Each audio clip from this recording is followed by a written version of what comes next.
everybody. Everybody, here we are. Jerry's Bait and Tackle, Mitchell Arms and Ammo, Jerry's Bait and Tackle, standing here. It's getting a little cold out tonight. A little cool. Nippy. Can you tell? Can you tell? Not yet. Okay, Not good, yet. good, Oh, yeah, good. a little. But anyway, here we are. Yeah. The famous sign. The one that nobody knows. That nobody knows, where we're nobody at. sees. So nobody knows where Mitchell Arms is. Jerry's Bait and Tackle. Where are we at? Okay. Here's where we are. Now this is Park Avenue. We're coming right through Park Avenue. Yeah, that's right. Does that look for Yeah, does it look good? I used to work this. Hey baby, you want some bait tonight? How about some bait? Hey, you want? Just like I did on the street, no good. So here's where Mitchell Arms, of course, Jerry's Bait and Tackle. That's where we're having our show. Of course, the show doesn't make it unless you support our store, of course. Exactly. But that's why we're here. So here's the sign. You'll see it on Park Avenue. You come around this way to the back. You follow right and around back. So once you're around back, plenty of parking, and we'll show you that next. We'll show you where it is. But this sign is lit up like a 4th of July. Neon lights, a Lincoln Center. Kind of cool, right? It reminds me of Vegas. It's Vegas. It's a gamble. It's a gamble. It's our version of Vegas. But you win. You'll win. You win here. At our store. So let's go around back. We'll see. Show you how the parking is. We'll show you what the parking lot. Where it is, the parking. So anyway, that's what I was saying. Because you know this thing with Kavanaugh, it's going to be. Well, we can't talk about that right now. So we came around the corner, right? Now we're around back, and look where we're at. Look where we're at. Ta-da! Here it is. Mitchell Arms, Jerry's Bait and Tackle. And it's nice to see you. Now let's show them the parking lot because this is how many people are in Mitchell Arms right now. Incredible! All these people are in the store right now. In fact, let's go up and interview some of the people. So you see our door, you can't miss us, right, Jerry? Right in this way. So, come on in. Come on in. Come on in here. Come on. So Jerry, what else are we talking about on our wonderful? What is the name of our show yet? It's the Mitchell Arms and Ammo, Jerry's Bait and Tackle outdoor show. Awesome.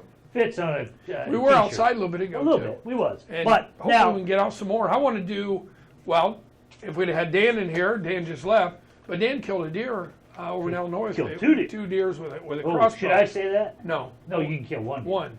Oh, he might have 2 tags. He had 2 tags. I think he did. So, but he was using a crossbow, which is cool. So Illinois has crossbows, Iowa doesn't, but that'd be kind of nice to talk to him about his experience with a crossbow and bring you guys something about how the crossbow works over in Illinois for deer hunting. So that would be right. That's absolutely. Nice. That's but nice. Anyway, if you're not into crossbows, right, you're into shotguns, right, and or rifles, and we have a huge selection here, and we've been moving a lot of these pointers. Right.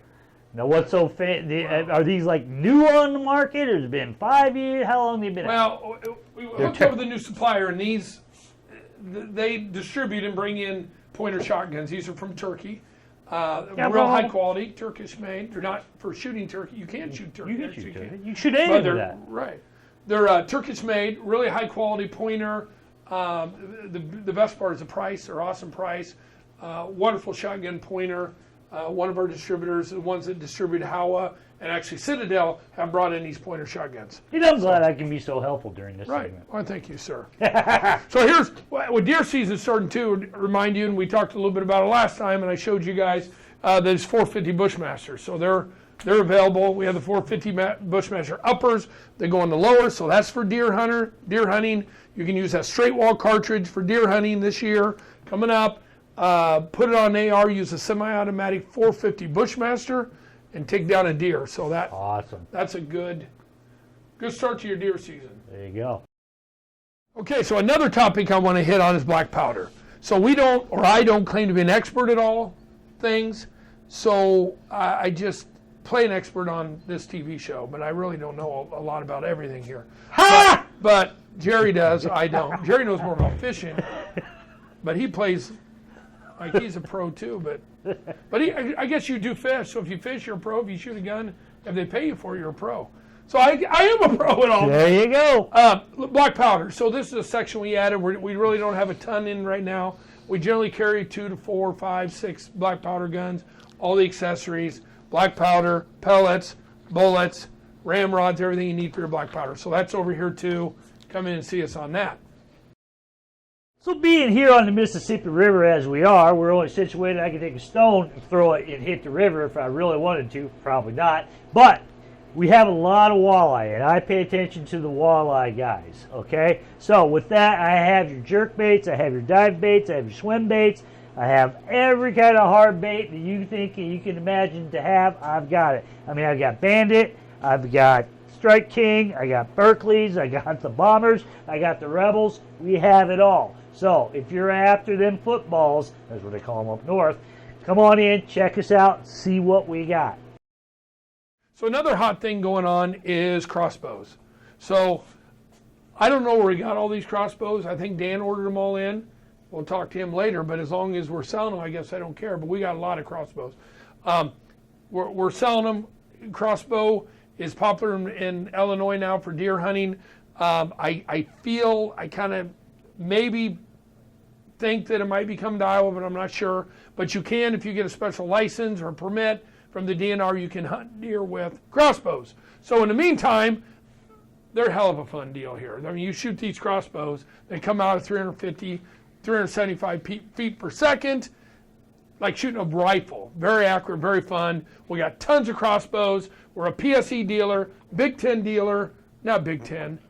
Big Ten's a, what is a Big Ten? Big Ten's a, what your boy will be playing. Big Ten is a football game I watched, 10 point bows. So got your selection of that, and I hope to have smaller little studio sessions on just talking about each product in more detail and how these are used and how they work and how it can help you guys understand them better.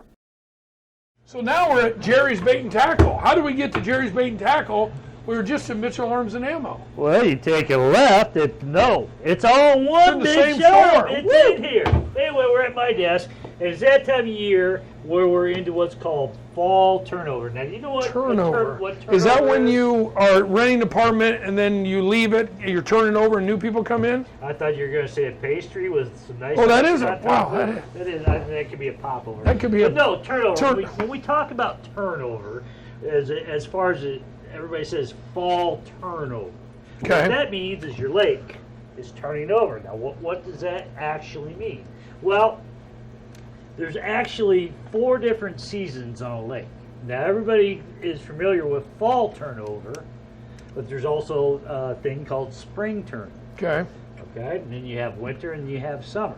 So we'll start with fall turnover. Now, when we talk about turnover, and as you can see up here on this chart I got here, explaining what it is, so you guys know, because there's some big words out there. Big. Right. Okay. You use large words. I use quite large often. words as I can.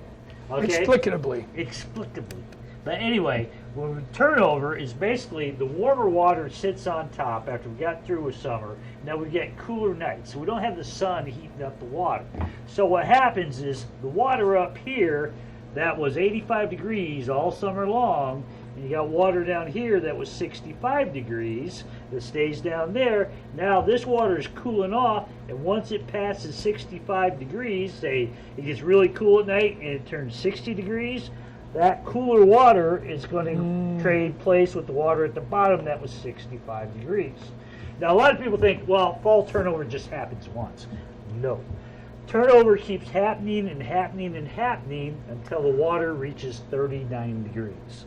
So if it was 75 and 65, now that has turned over, and now this water is 60, and this water's a little bit warmer. That'll cool down, it'll keep going and keep going and keep going. The thing with turnover, what happens with turnover, is a lot of times the fishing will dry up. I was just going to ask you, how does that affect fishing? Well, what happens in the summer pattern normally, and here comes the big words. In the summer pattern that you see here, you have what is called the epilimion, they have the midilimion, and then you have the hypolimion.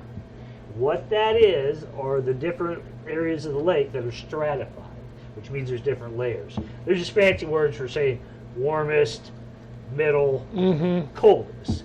So what happens is in the summertime there's not a lot of oxygen down here. So a lot of your fish are going to be up what we call the thermal climb, which is the break. Have you ever gone swimming? Yep. Felt that cold spot. Jumped off the high dive. You went way down. It's like, wow, the water is really cold down there. Right. That is, you're passing the thermal climb. I thought that's where the kids weren't peeing, but it's actually where the. Well, European, Western, whatever you want to do. Okay. So anyway, that is passing the thermal climb there. Okay. Okay. The problem is, in the summertime, that water will not mix. Hot water will stay up here, cold water will stay down there, so it will not mix. So when it cools off in the fall, now it will mix. The wind will help move it. It can happen in the summertime, but it's very rare. If we get a really cold few nights and we get real cold rain, it'll mix a little, but not enough.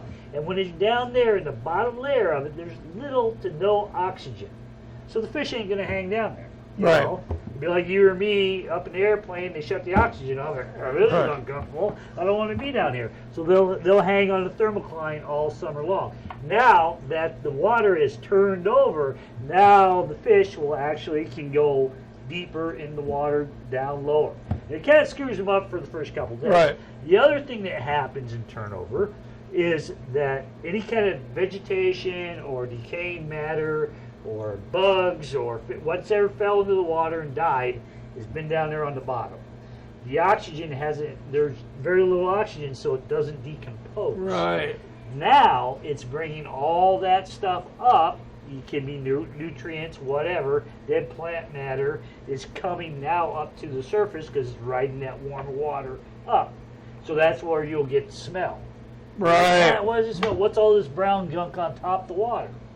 That's because of turnover. And if you are in a small enough pond and it happens, you can actually have fish kill because all the decomposing matter is now hitting the air or hitting the oxygenated water, and now it's pulling all the oxygen out and it kills off the fish. Now, you do have a spring turnover. Now, that doesn't last as long as the fall turnover because basically all it's doing is you got the water. Remember, it's only going to go to 39 degrees down here. Up top, it'll be 34. Okay, what happens is once the ice melts, that water's colder, it's going to sink to the bottom and bring the 39-degree water up here. It's spring turnaround is very, very short. In the winter, of course, it's froze over, so there's no mixing going on anyway. So what everybody's going to want to know, what's all that mean? What's that all mean for fishing? What it means for fishing. Because that's what people are going to say. When should I fish? Is turnover going to screw me up? Right. Well, the thing is, when turnover happens in the fall, you usually got 2 or 3 days. Once it starts happening, the first initial push of it, the fish are all going to be scattered. They're not going to be in the same place. You might have to go deeper. It might be murky. The water's, remember, all that dead stuff is coming up. So you're going to have to scout around. If you've been catching them off this tree all summer long and all of a sudden they're not there, you might have to go deeper. You might have to look at your electronics, see where they're hanging out. You're just going to have to scout around. It will continue that way. Like I said, after the first initial push, then they kind of get acclimated to that. And that's not to say that the bite won't ever happen again. It's just they have found new territory now that they can get into. So he didn't say yesterday is coming into cold weather because what is it, 80-some degrees yesterday.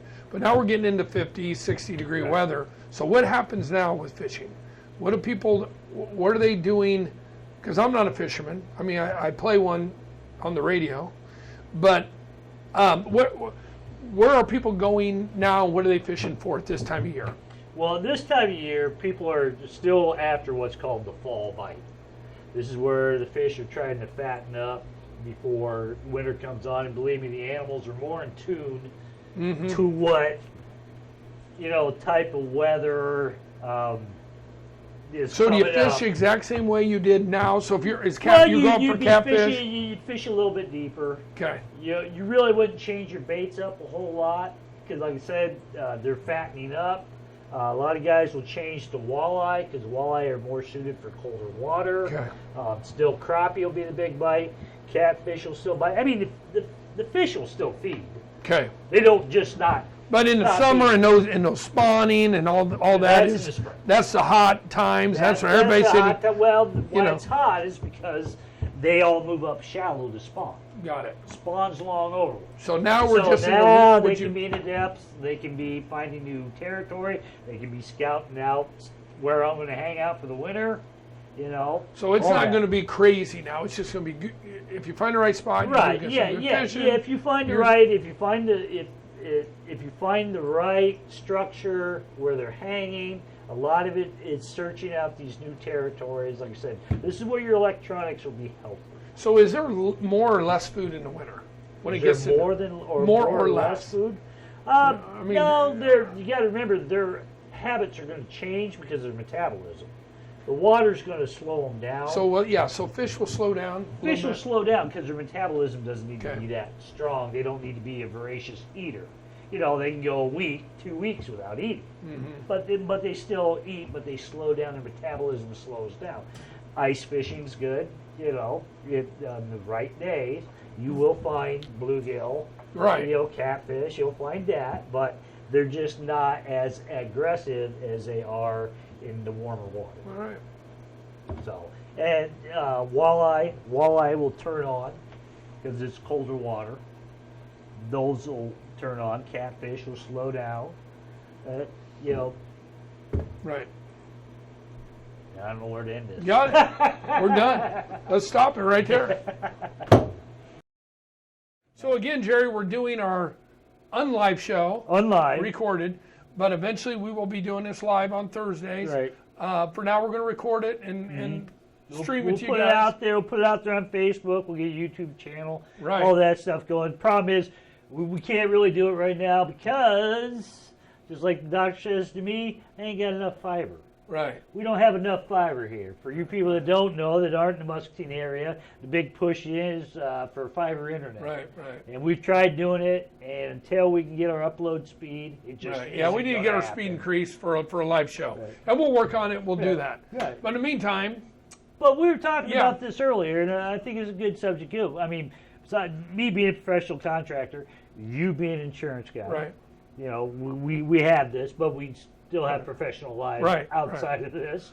But the subject came up, is there any kind of special insurance I need for guns? Yeah. So what the main thing is on insurance and for coverage. Right. So for physical damage of your firearms, generally your homeowner's insurance will cover all that. Okay. So if it's wind, hail, fire, tornado, storm, covered under your policy limits. Okay. Not usually a problem. Really? Where the problem comes in is theft, right, or mysterious loss. Okay. Then almost, I would say, every insurance company has policy limits for theft on firearms, jewelry, anything uniquely expensive that isn't listed individually is limited in your policy. Well, so I should say, hey, I've had insurance. Now I'm getting into collecting guns, and I haven't updated my homeowner's insurance. Right. Something happens. So again, I had a couple of Creedmoors in there, and I had some carbines, and I never got around to listing them up. Right. And we had a fire. Right. Again, fire in the normal, I would say, acts of God, normal happenings are covered under your policy. The limits come in for theft and mysterious loss. So if you had a shotgun and you fell out of the back of your truck and now you can't find it, well, they're limited on your policy. Generally, $1,000 per firearm and $2,000 total. Okay. So most people are freaking out. Oh gosh, that's not enough. Yeah, I got $60,000 worth of guns here. So if you're worried about theft, which a lot of people do worry about theft on firearms, you should what we call schedule them. Put down the values, and then that limit will go away. Okay. You can put them down for what they're actually worth, and cover them that way. Now, God forbid, my brother's over at the house. I'd say, hey, take a look at this brand new pistol I got. Like an idiot, there's one in the chamber. Right. And it accidentally discharged. It doesn't kill him. Right. Shoots him in the leg, or some non-lethal like that. Would my insurance cover that? Yes. Yeah. Here's how insurance works for liability. So that would be a liability claim. So first of all, the insurance company will look back and say, well, whose fault was it? Well, it wasn't Jerry's. Yeah, it's my your brother's insurance. just showing up. It's your brother's. So your brother then would say, well, Jerry, but it happened in your house, and I know you have homeowners, so I'm Right. going to go after your insurance company. Yep. Not you, Jerry. I'm going to go after the insurance Right. company. So the insurance company would say, Jerry, now this is, I'm not an adjuster. This is not gospel. I'm just giving you hypotheticals. They would say, Jerry, you didn't cause that, so we're probably not going to pay for that. You did not cause that. Liable. You were not liable to him. He was the idiot that shot himself. Okay. But what a policy will do is pay medical payments generally. Okay. So most policies have some medical payments to others, not despite, is that the right word? In lieu of Insurance of talk. liability. Right. So you may not be liable, Okay. and we still will pay under, or not me, the insurance companies will pay under MedPays. So I guess So, anybody that's there is out some there coverage. watching us, and if we brought up some subjects Right. that you're thinking, my God, they should just give their insurance person a call. Right. You know. Right. So, like Jerry said, this is not our full-time jobs. We Right. wish it could be. Right. But our prices are so low Oh, they that we can't can't even make a profit. Right. I got to sell worms just to get by. But Jerry's, again, a professional contractor, and maybe we should bring up some things about building things once in a while. People would like that in part of our outdoor show. How about building blinds or something? We could build. Sure, I can Show 'em how to build a blind. blinds, drapes, anything. Oh. You're talking duck blinds. And of course, I'm with Quack, insurance. quack, quack, quack, quack. Selfless plug insurance, Farm right. Bureau insurance. Yeah, we might as well get it in. But and then you in the construction, Jerry's carpentry and construction. But I mean, that does come up. Right. Everyday life, the insurance. Right. Another thing that comes up is shootings. Right. If you're defending yourself and you shoot, injure, or kill somebody, how does that work? Right. My understanding, we haven't had one. I felt like Lonnie there. My understanding is, now Yes, don't if you've never met Lonnie, he is our Ned Flanders Right. of the gun Now, I shop. want this He will to be make sure that he's politically correct in everything that he says. the disclaimer here is that I am not a And we actual love you, Lonnie. attorney. We can't do it We do without love you, you. Lonnie. But I believe that the insurance companies will defend you to a point in under your homeowners or your liability Right. if you're involved in a shooting. Now, what I don't know is if you're guilty or it's unjustified or the court says it was not a justified shooting. I'm 99% sure the insurance company's out of it. Right, Because right. you're an Right. illegal act. Right. They'll only cover legal incidences. So I think they'll cover you up to a time or to a point. So what I do recommend is there is companies that cover you for legal defense for shootings. Wow. And that's all they do, or mainly Right, what they right. do. And they basically, you prepay a lawyer. Okay. But they are very versed and very knowledgeable on legalities of shootings and Okay. self-defense and all that, Right. which our insurance companies are liability over dogs and Right. and Well, that can go state by state. state by state. Right, because California Right, is different than Iowa as far as, Right. well, you had the gun, so. Right. And there is some companies that hook up with the NRA and some of the other shooting sports that recommend those companies in legal services. So I do I kind of edge that way a little bit if people really, really want definite coverage Right. for self-defense. Otherwise, you're playing a little bit of we don't know for sure on homeowners or liability insurance, which covers when you're liable, Right. people injured to your house, a pool accident, Right, slips right, and fall, right. you get in Macaroni and cheese Right. accident. Whatever may happen. Whatever, everybody's too crazy now. Right. But that Right. brings up a good subject, a good point. I mean, if that's not a better selling point for an actual gun safe, right. then you should There you go. have one Yeah. on your property. Right. Because they're fireproof. Right, gun safes are awesome. for Right, that. pretty much Right. tornado proof. I mean, Right. because if everything Jerry, you're else saying goes, that we don't have gun safes yet. Why No, are you we saying do. that? We got one. Well, we have one, but it's our own personal one. Yeah, but we can sell it. Well, the only problem I'd is sell it. That's Well, we were bringing in safes, but we don't have a door big enough to bring safes in, so we can't. Not bring them in. yet, but we're working on So it. we're going to cut. So under Jerry's carpentry, There you go. And He Troy's does- insurance. we're gonna cut He a hole. actually is my insurance guy. so I'll cover Jerry to cut a hole in the wall, Right. and hopefully it don't fall down. And then with 6 to 8 months, we'll have it all finished up for you, and it'll be all right. But I think that's pretty Yeah. good. We're gonna probably end her there tonight. Right. I still haven't came up with a catchphrase to say goodbye. I haven't have you? either. Haven't No. you either? But I do want to say something tonight. Here it is. Well, this Is is this about Judge Kavanaugh? no. Because I'm out of here. No, this is actually, before we actually end tonight, I do want to say a heartfelt prayers and hope for the Boyson family. They're in our community. They're friends of mine. They go to our church. Aaron Boyson is going through a real big battle that I just want to send out to him and to his family and Bambi just prayers and we're thinking about you and we love you guys and God bless.